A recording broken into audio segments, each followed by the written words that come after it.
आणखीन एक महत्त्वाची बातमी आहे। आज देवेंद्र फडणवीस राज्याचे मुख्यमंत्री हे शिवतीर्थावरती राज ठाकरे यांच्या घरी भेटीला गेलेत आणि त्याचे हे एक्सक्लुझिव्ह फोटो आपण सध्या बघतोय।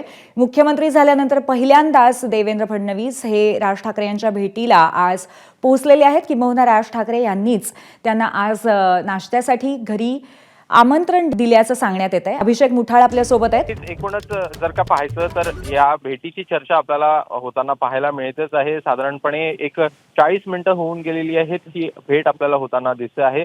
11 वाजता मुख्यमंत्र्यांचा एक कार्यक्रम आहे, परीक्षा पे चर्चा आहे, जे पंतप्रधान नरेंद्र मोदी संबोधित करणार आहेत। या कार्यक्रमासाठी मुख्यमंत्री देवेंद्र फडणवीस हे देखील उपस्थित राहताना आपल्याला पाहायला मिळेल। एकूणच सदिच्छा भेट जरी का ही बोलली गेली तरीही एकूण राजकीय चर्चा ह्या आपल्याला या बैठकीमध्ये देखील होताना पाहायला मिळेल। या चर्चेदरम्यान नेमकं काय भाष्य होत आहे हे बघणं महत्त्वाचं असणार आहे। एकूणच ईव्हीएम संदर्भात बोलणं असेल किंवा मग ज्या विधानसभा निवडणुकीच्या संदर्भात कुठेतरी हालचाली आपल्याला युती संदर्भात होताना पाहायला मिळालेल्या होत्या, त्या संदर्भात देखील चर्चा ही होताना पाहायला मिळू शकते।